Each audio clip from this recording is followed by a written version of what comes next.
ګران اوریدونکو سلامونه له افغان شیرپوی و نن راسره کیمرامین چې کوم دی شاهد خان دی او د جشن ازادۍ روزه څومره خلک چې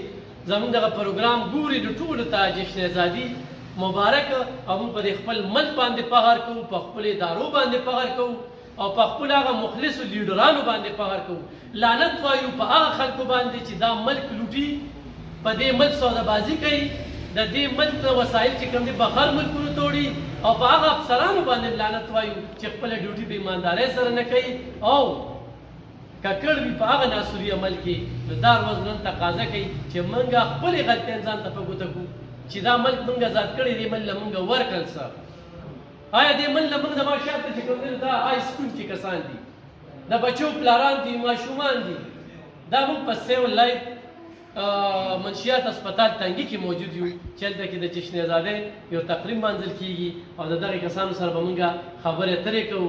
دا روډ چې کوم دی دلته کې انچارج دی او دلته کې خوشحاله په دې شو چې زموږ یو ډېر تکړه ملګری ډاکټر زبیر صاحب چې دې وخت کې په پښتونخوا کې زیات اسپتالونه د هغه دي او لومړي اسپتالونه په پښتونخوا کې سټارټ هغه اخیستی و زه وایم دا اسپتالونه زیات شو خو دا اسپتالونه د وخت ضرورت دی ځکه چې سمګلران هم زیات شو او بیا چې سکون کې کم کسان دي د هغه هم ورځ تر ورځه زیاتېږي د دې په علاج باندې هم ډېرې کافي خرچه راځي نو تاسو د داسې خلکو سره تعاون هم کولی شئ داسې خویندې میندې ما له دفتر ته راځي خاوند دې څه کار کوي آیس کې خاوند دې څه کار کوي آیس کې نو په دغه آیس نشه کې هغه ککړ دي څلور بچي شپږ بچي اته بچي او هغه بچیان چې کوم دي خو تاسو نن ګورئ په موټروی کې په بل ځای کې دا لمن د یو نه راکاږي د بل نه راکاږي دا څیزونه خرڅوي د دوی زیاتره پلاران چې کوم دي نو هغه نشې کوي په دې مت کې تاسو خپلې پیسې ولګوئ د یو کس علاج هم چې وکړو د ټول انسانیت علاج هم وکړو د یو خاندان علاج هم وکړو دا ډېره زیاته ضروري ده د دې جشن ازادۍ په ورځ باندې ځان سره دا یو عهد وکړي چې موږ به راتلونکي خو موږ ته زکات صدقات پیسې راځي نو موږ به پرې د یو مریض علاج کوو نو ډېره لویه پیدا چې کومه ده هغه به ترلاسه کړي هغې محکمو ته وایم چې تاسو په دې کې ککړې د دې پلارانو د دې د بچو ښځو هغوی ازار به درپسې لګي ما ته ډېر خلک ته د منشیات فروشو په ضد باندې لګیا یو ډېرې خبرې کوي دلته کې ډېر خلک خاموش پړه کې وایي او دا هغه اخري درجه ده راپاسئ تاسو راشئ د دې خلکو دا ژوندونه وګورئ نو حیران به شئ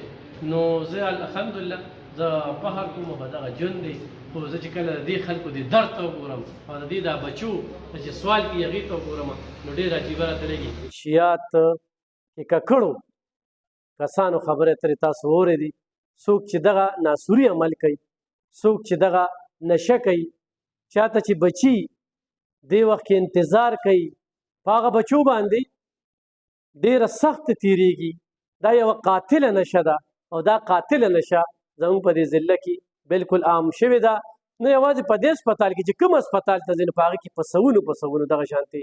ماشومان ځوانان مشران بوډاګان په دې لعنتي نشه کې اخته شوي دي د جشن ازادۍ ورځ ده په دې وخت کې د عنب محکمه چې کومه ده د هغوی په مخ څپېړه ده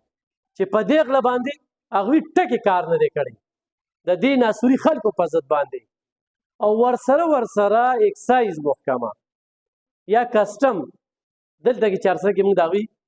هغه شانتې کارکردګي نه ده لیدلې البته ډي پي او 400 مسعود احمد بنګس صاحب ته جشن ازادي ډېره مبارک ځکه چې د دې خلکو د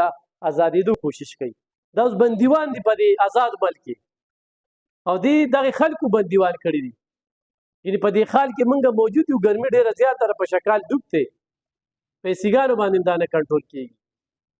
خو د دې ځوانانو دلته پکې ما اوس یو کته شپږ بچي مې دي یو ماشوم پکې تاسو خبرې واورېدې د 15 کالو دی دا هم دغې ظالمانو په دې نشه باندې اخته کړی